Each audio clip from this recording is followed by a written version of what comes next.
नमस्कार प्यारे दोस्तों, आप सभी का हार्दिक हार्दिक स्वागत है आपके अपने सबसे फेवरेट शो दी शानू सर शो में, दी वोकैबुलरी शो में। तो चलो, सुबह हो गई मामू, सुबह के 9 बज चुके हैं। यानी कि अपनी इस 11 मिनट शो की जो एक तरीके से परफेक्ट टाइमिंग है वो आ चुकी है। तो चलो बढ़िया से खेल की शुरुआत करते हैं। आज फिर से आपके सामने मात्र 11 मिनट में बढ़िया बढ़िया वोकैब्स एकदम दिल से सिखाऊंगा, ठीक है ना। तो चलो मेरे भाई शुरुआत करते हैं। आज का सबसे पहला वर्ड रहेगा दोस्त इंपॉर्टेंट। क्या मेरे बेटा इंपॉर्टेंट? आपने बोला सर जो चीज अनिवार्य होती है उसी को हम बोलते हैं इंपॉर्टेंट। मैं बोला जी भैया, है ना। कोई भी चीज जो बेटा बहुत जरूरी है दैट इज इंपॉर्टेंट। इंपॉर्टेंट को आप बोलते हैं क्रूशियल। क्या बोलते हैं? क्रूशियल। अगर कोई चीज सबसे अहम है दैट इज क्रूशियल, और उसी को आप बोलते हैं विटल। क्या बोलते हैं? उसी को आप बोलते हैं विटल। जो सबसे जरूरी है, जिसके बिना काम नहीं चल सकता, दैट इज विटल। तो इसका अपोजिट पूछ रहा हूं मैं तो ट्राइविवियल। आपने बोला सर तुच्छ, जिसको आप न्यूगेटरी बोल देते हैं। इसी वर्ड के लिए आप क्या वर्ड लेकर के आते हैं? न्यूगेटरी, जिसकी कोई वैल्यू ना हो, ठीक है। रिकरिंग, दोबारा होने वाला। सिग्निफिकेंट, लाभदायक होता है, ये इसी का सिनोनिम बन जाएगा। और प्रोडक्टिव, जिससे मेरे बच्चे आपको रिजल्ट मिलेगा। इसका अपोजिट तो आपको सबको याद है ना सर। एक तरफ तो चीजें प्रोडक्टिव होती हैं, है ना, दूसरी तरफ होते हैं फ्यूटाइल। क्या होती है मेरे बच्चे? फ्यूटाइल। फ्यूटाइल का मतलब होता है व्यर्थ, अनप्रोडक्टिव, है ना। जिसको आप वेन बोलते हैं, VIN, वेन। वेन यानी कि व्यर्थ में अगर आपने कोई चीज कर दिया, दैट इज मेरे लाडले आपका क्या? अनप्रोडक्टिव, है ना। जैसे आपको एक इडियम पढ़ा रखा था, बीट अ डेड हॉर्स। यानी किसी भी ऐसी जगह अपने टाइम या एनर्जी वेस्ट करना जिससे आपको रिजल्ट नहीं मिलने वाला, that is beat a dead horse. आपने कहा ठीक है भैया। नेक्स्ट वर्ड आता है लाडली मेरिट। द वर्ड इज मेरे बच्चे मेरिट। मेरिट का मतलब क्या होता है? आपकी अच्छाई। बोलते हैं ना मेरिट्स भी होते हैं सभी में, डिमेरिट्स भी होती हैं। तो मेरिट्स यानी बच्चे आपकी अच्छाई। तो अच्छाई का अपोजिट मेरे बच्चे आपके अंदर गलतियां। पर रिजल्ट नहीं होगा। ट्यूमुलेंट मतलब खलबली होता है, और ओक्यूलेंट भी आपका नहीं हो सकता। आगे बढ़ता हूं। Next word is juvenile. Juvenile का मतलब होता है किशोरा अवस्था। जब आपके अंदर नया नया जोश हो, नया नया जुनून हो, और कुछ भी कर गुजरने की चाहना हो, तो दैट इज मेरे बच्चे जुवेनाइल, है ना। और इसी उम्र के लिए कहा जाता है कि sky is the limit of our eyes. वास्तव में स्काई की कोई लिमिट ही नहीं है, वो हमारी केवल आंखों की लिमिट है कि हमारी आंख वहां तक केवल देख पा रही है। तो अपनी इस उम्र में यार कुछ करके दिखाओ भाई। अब की बार फोड़ो एग्जाम एग्जाम बढ़िया से, माता पिता को दिखाओ कि उन्होंने भी एक शेर पाला है ना। चलो, तो जुवेनाइल मेरे बच्चे किशोरावस्था। तो किशोरावस्था का अपोजिट भाई साहब एडल्ट, है ना। क्या मेरे बच्चे आपका हो जाएगा? एडल्ट। आपने बोला ठीक है। टीनेज नहीं होगा, माइनर नहीं होगा, और प्यूराइल भी आपका नहीं हो सकता। आगे बढ़ता हूं। एजाइल, द वर्ड इज लाडले एजाइल। एजाइल का मतलब क्या होता है? फुर्तीला, एकदम जिसके अंदर जोश हो, जुनून हो, है ना, वही वाली बात। एजाइल, फुर्तीला। तो फुर्तीले का अपोजिट भाई साहब फुर फुर फुर फुर्तीला। इसका अपोजिट सुस्त, एकदम कतई ढीला, ढीला ढीला ढीला ढीला। चलो, एनर्जेटिक बच्चा एनर्जेटिक होता है। अपैथिक लाडले उदासीन होता है, यानी कि जो किसी चीज को लेकर के भी दिलचस्पी ना दिखाए।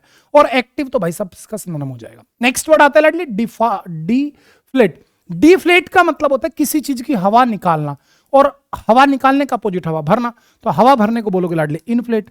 भाई इन्फ्लेट का मतलब होता है हवा भरना। जैसे मैंने एक इमेज लगाई है यहाँ पे गुब्बारा भरते हुए बच्चे की, ठीक है। ये देखो, ये क्या, ये इन्फ्लेट कर रहा है इसको। जैसे इसका ये मुंह छोड़ेगा, तुरंत ये गुब्बारा क्या हो जाएगा लाडले? डिफ्लेट हो जाएगा। जैसे जब हमारी बाइक में, साइकिल में या गाड़ी में पंचर होता है, तो पंचर में क्या हो जाती है? हवा डिफ्लेट हो जाती है। फिर जो मैकेनिक होता है वो क्या करता है? इन्फ्लेट करता है। तो इन्फ्लेट मेरे बच्चे हवा भरना, और डिफ्लेट मेरे बच्चे हवा निकाल देना। फ्लैटन, ये इसका सिनोनिम हो गया, फ्लैट कर दिया।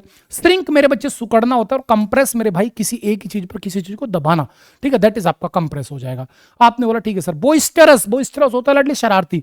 भाई बोइस्टरस वर्ड का मतलब हो जाएगा लाडली सीधा सीधा शरारती, यानी कोई भी एक ऐसा व्यक्ति कि बहुत ज्यादा जो शरारती सा हो, है ना, दैट इज बोइस्टरस। तो इसका सिनोनिम होगा क्लैमरस, सिनोनिम। लेकिन अपने को चाहिए अपोजिट, तो अपोजिट होगा बिल्कुल शांत, दैट इज मेरे बच्चे प्लेसिड, है ना। रैकस, जिसमें बहुत ज्यादा मतलब कर्कश आवाज आ रही है, कैकोफोनी वाली बात है। और फ्रोटिंग, वही बात जिसमें शोर शराबा हो रहा है। चीप भाई साहब सस्ता होता है, सस्ते का अपोजिट मेरे भाई महंगा होता है, तो एक्सपेंसिव हो जाएगा, ठीक है भाई, ठीक है ना। डोट डोल्टिश नहीं हो सकता, लाइवली जीवंत होता ही। और पाल्ट्री मेरे बच्चे, जो आपका बर्तन वर्तन साफ करने वाली जगह होती है ना, उसी के स्थान को पाल्ट्री बोल देते हैं। नेक्स्ट वर्ड आ गया बेनीवोलेंट। मेरे बिटवा, बेनीवोलेंट का मतलब होता है उदार। एक ऐसा व्यक्ति जिसका दिल दरिया हो, बाकी सब समंदर हो, है ना। एक ऐसा व्यक्ति जिसका दिल दरिया हो, बाकी सब समंदर हो, यानी वो बेनीवोलेंट है। इसका अपोजिट लाडली बहुत ज्यादा निर्दयी, है ना। क्या मेरे भैया? निर्दयी। आपने बोला ठीक है सर। पेशेंट तो भाई साहब मरीज होता है ना। और हार्मलेस, जो नुकसान ना पहुंचे। और हैप्पी, हैप्पी, है ना, हैप्पी हैप्पी हम दे। चलो, यूनिफॉर्म लाडली, एकदम बिल्कुल जब चीज सतत चल रही हो, दैट इज यूनिफॉर्म, है ना। अगर एकदम बिल्कुल सेम चीजें हैं सारी, तो दैट इज यूनिफॉर्म। आप देखो ना, स्कूल्स के अंदर, कॉलेजेस के अंदर यूनिफॉर्म का ड्रेस कोड आप देखते हैं, तो वो क्यों है? ताकि हर कोई समान दिखाई दे, जिसमें कोई बड़ा छोटा ना दिखाई दे। तो यूनिफॉर्म का अपोजिट क्या होगा? तरह तरह का, और तरह तरह को बोलते हैं मेरे बच्चे वेराइगेटेड। वेराइगेटेड यानी जिसके अंदर बहुत सारी वेराइटीज आपको दिख रहे हैं, दैट इज वेराइगेटेड। ठीक है, पेयर्ड नहीं हो सकता, बैलेंस्ड नहीं हो सकता, फिक्स्ड आपका नहीं हो सकता। आगे आपको लेकर के चलता हूं। Next word is Ladli dismal. Dismal का मतलब होता है मेरे बच्चे उदास। क्या मेरे बच्चे? उदास। ठीक है ना, तो उदास का अपोजिट जब आप चमक रहे हो मेरे भाई, क्या आपका? ल्यूमिनस। ठीक है, डायंटी नहीं हो सकता, डायंटी मेरे बच्चे उदास की कैटेगरी है। चीप, सस्ता, सैडन, उदास कर देना। आगे बढ़ता हूं। ट्रांसपेरेंसी, जब चीजों के अंदर पारदर्शिता हो, जो भी है मेरे बच्चे बिल्कुल एकदम स्पष्ट है, दैट मींस चीजों के अंदर क्या लाडली? ट्रांसपेरेंसी है। तो ट्रांसपेरेंसी का अपोजिट क्या हो जाएगा भाई साहब? तो आपने बोला जहां पर सर हम चीजों को ओपेक कर दें, यानी अपारदर्शी, तो ओपेक से क्या बना है? ओपेसिटी। क्या लाडली? ओपेसिटी। ठीक है, कोहेरेंस तर्क संगतता, रियलिटी सच्चाई होती है। ठीक है, और क्लियरिटी तो भाई है ही क्लियरिटी। चलो, आपके आज के एंटोनिम्स हुए कंप्लीट। वन वर्ड्स पर लेकर के चलता हूं। पहला वन वर्ड आपके सामने है, आप पोस्ट विदाउट एनी रेम्युनरेशन। बेटा रेम्युनरेशन का मतलब होता है लाडले पारितोषिक, यानी कि एक तरीके से आपकी बात करो तो सैलरी। क्या मेरे भाई? आपकी सैलरी की एक ऐसी जॉब जिसमें किसी को कोई सैलरी ना मिलती हो, तो दैट इज मेरे बच्चे ऑनररी, यानी कि आवेतनिक। क्या लाडले? आवेतनिक। बिगॉट कट्टर होता है, इलिजिबल एक तरीके से इलिजिबल है मेरे बच्चे, यानी कि आप समझते इलिजिबल जो अपठनीय हो, और इफेमिनेट जो महिला जैसा हो। नेक्स्ट, बिलोंग और pertaining to an individual from birth, कोई भी एक ऐसी चीज जो किसी को जन्म से हो, कोई भी एक ऐसी चीज जो किसी को जन्म से हो मेरे बच्चे, उसी को आप क्या बोल देंगे? तो आप उसी को बोल देंगे कॉन्ग्रुएंट। नहीं नहीं नहीं, गलत बेटा, कॉग्निटल। कॉग्निटल, कॉग्निटल होता है बेटा जन्मजात, जैसे किसी बच्चे के जन्म से होठ कटा हुआ होता है, तो ये क्या है मेरे लाडले? ये कॉग्निटल डिसीज है, या कॉग्निटल हो गया, इनकॉग्निटल, इस तरीके से। कॉन्ग्रीगेशनल नहीं होगा, कॉन्ग्रीगेशनल हो गया जनमत संग्रह, जब लोग इकट्ठा हो रखे हो, जम घट लगा हुआ हो। कॉन्ग्रुएंट मेरे बच्चे जब दिखने में दो चीज समान हो, जैसे आप मैथ्स में कॉन्ग्रुएंसी लाइन खींच देते थे। और कॉन्जिनाइल बेटा हंसमुख होता है। कॉन्जिनाइल कौन होता है मेरे भाई? हंसमुख होता है, जो हर किसी से बढ़िया से बात करे यार, वो हंसमुख हो गया। आपने बोला ठीक है सर। नेक्स्ट आ रहा हूं, detailed explanation of something complex, किसी भी चीज का अगर आप बढ़िया से विस्तार पूर्वक वर्णन कर रहे हो, तो दैट इज मेरे बच्चे, जब आपने उसको एग्जामिनेशन करा तो आपने उसको एनालिसिस कर लिया। ठीक है ना, डायलिसिस नहीं होगा मेरे बच्चे। डायलिसिस आप जानते हो, जब किसी व्यक्ति की किडनी खराब हो जाती है तो उसके शरीर से जो एक्स्ट्रा पानी होता है उसको निकाला जाता है ना, वो डायलिसिस कहलाता है। सिंथेसिस किसी चीज की एक प्रोसेस जो होती है, जैसे फोटोसिंथेसिस। और सिम्बोइसिस, ये नॉर्मल किसी चीज की तरफ इशारा करना हो गया। Next, look into my past, जब आप मेरे बच्चे इतिहास को लेकर के याद करें, इतिहास की चीजों को याद करें, दैट इज रेट्रोस्पेक्ट। क्या मेरे भाई? इतिहास की चीजों को याद करना क्या कहलाता है लाडले? रेट्रोस्पेक्ट कहला जाएगा।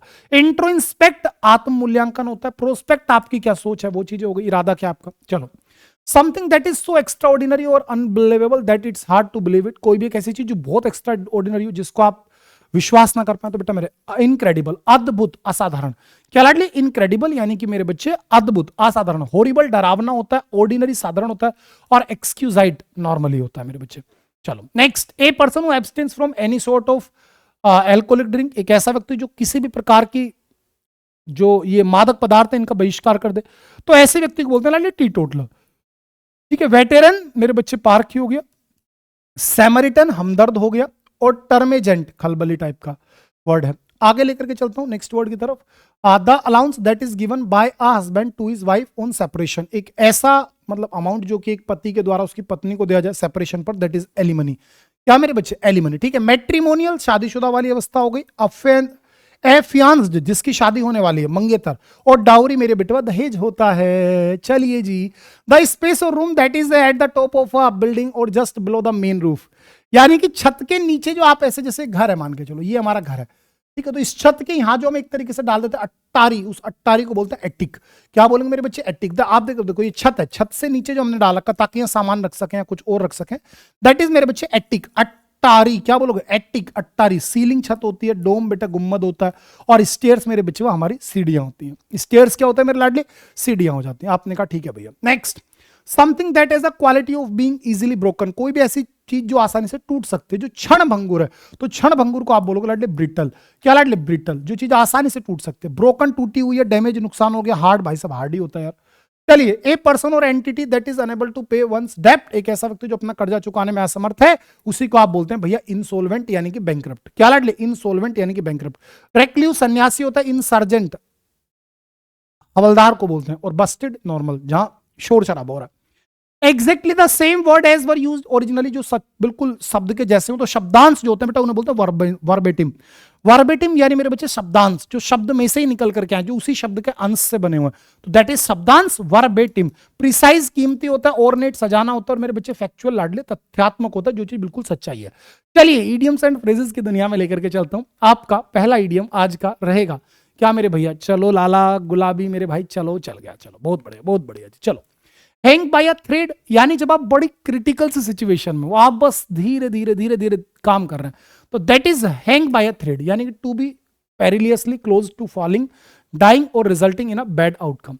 आपने बोला ठीक है सर। नेक्स्ट पे चलता हूं। ये हो गया मेरे बच्चे हैंग बाय अ थ्रेड, बिल्कुल अपने रिस्क ले रहा है भाई साहब, बाल बाल देख लो, जान पे अटकी हुई बात। Particular part of a town और कंट्री बिफोर, किसी भी देश का जो आसपास का क्षेत्र होता है बेटा उसे बोलते हैं नेक ऑफ द वुड्स, यानी हमारे पड़ोसी आसपास का क्षेत्र लाडले, that is neck of the woods. To look black, तो सीधी सी बात है भाई साहब, तुम ब्लैक दिख रहे हो, चेहरा कैसे दिख रहा है? काला दिख रहा है, यानी भाई साहब तुम उसके फेवर में नहीं हो, आप अनफेवरेबल लग रहे हो। लिमिट ऑफ पेशेंस, सहन शक्ति की अंतिम सीमा, जब आप कह देना कि बस मेरी सीमा क्रॉस कर रहा है तो एंड ऑफ रोप, क्या मेरे बच्चे? एंड ऑफ रोप, यानी कि बिल्कुल अंतिम सीमा। That's great, you keep everything under your, भाई तुम्हें क्या रखना चाहिए? हर चीज को अपने अंगूठे के नीचे, तो keep everything under one's thumb, यानी अपने कंट्रोल में रखना बच्चे किसी चीज को। नेक्स्ट आ गया ड्रॉप अ लाइन, यानी मेरे बच्चे जब आप एक छोटा सा मैसेज भेज दें, that is drop a line. ठीक है ना, हम कहते हैं ना आजकल, पहले बोला करते थे कि भाई पहुंच करके कॉल करना, अब बोलते हैं लगभग पहुंच करके मैसेज करना, है ना।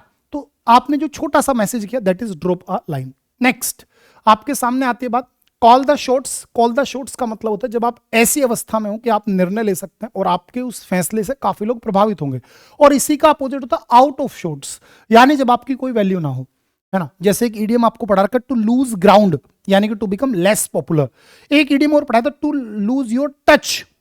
तो टू लूज योर टच का मतलब होता है not being as successful as earlier, यानी जब आप उतने सफल ना रहे जितना कि आप पहला हुआ करते थे, तो उसे बोलते हैं लूज योर टच। तो इसी प्रकार से कॉल द शॉट्स, जब आप प्रभावी हैं, जब आपके पास एक अच्छी पोजीशन है ना, जिसमें कि लोग बाग आपके ऑर्डर्स को मानेंगे, तो उस चीज को आप क्या बोलते हैं लाडली? Call the shots. ठीक है, चलो कप ऑफ टी एकदम आसान कार्य है, जिसमें आप काम में महारती हैं, वो उस काम को बोलते हैं लाडली कप ऑफ टी, पसंदीदा व्यक्ति या वो। डेविल्स एडवोकेट, भाई साहब वकील है तो बहस करेगा, और ये तो वकील भी भाई साहब पिशाचों का है, तो ये तो केवल वकील ऐसा है जो बहस इसलिए करेगा क्योंकि इसकी बहस करने में भलाई है। तो एक ऐसा व्यक्ति जो बस आर्ग्यू कर रहा है क्योंकि उसकी बहस करने में भलाई है। रनिंग अराउंड इन सर्कल्स, भाई सब गोल गोल घूम रहे हो, यानी आप कुछ काम कर रहे हो लेकिन उससे रिजल्ट नहीं मिल रहा, बात वहीं की वही हो जा रही है। तो यानी putting efforts into something that does not give worthwhile result, कोई ऐसी चीज में आप मेहनत कर रहे हो जिसका आपको परिणाम बढ़िया नहीं मिल रहा। ठीक है। Barking up the wrong tree, मेरे बच्चे barking up the wrong tree का मतलब होता है कि जब आप मेरे बिटवा कहीं और ही मेहनत कर रहे हैं, गलत जगह पर आप मेहनत करते हो, तो दैट इज मेरे लाडले barking up the wrong tree. चलो इसी के साथ आज का 11 मिनट शो फिर से बढ़िया से कंप्लीट हुआ। 15 मिनट आप रिवीजन करो, अब 9:30 बजे तक आपको मेहनत करनी है। डेली सुबह आधा घंटा आप मुझे दीजिए, मैं वचन देता हूं आपको किसी भी तरह की कोई भी दिक्कत लाडले नहीं आने दो। ठीक है जी। और एक छोटा सा काम अगर आप कर पाओ तो जरूर कर लो कि टेक्स्ट बुक एप्लीकेशन पर जाकर के सुपर पास लाइव से आप जुड़ जाओ, क्योंकि अगर आप सुपर पास से जुड़ गए मेरे बच्चे, तो केवल एक सब्सक्रिप्शन आपको लेना है, वो भी सिर्फ 370 रुपए का, है ना। और आने वाले 90 दिनों तक आपको हम सब कुछ दे देंगे मेरे बच्चे। सब कुछ से मतलब है सब कुछ, यानी कि सभी एग्जाम्स के लिए सारे मॉक टेस्ट, सारी लाइव क्लासेस, सारी रिकॉर्डेड क्लासेस, और मेरे बच्चे बात करूं तो मैं आपको सभी नोट्स, प्रीवियस ईयर पेपर्स, सब कुछ हम आपको दे रहे हैं मेरे बिटवा।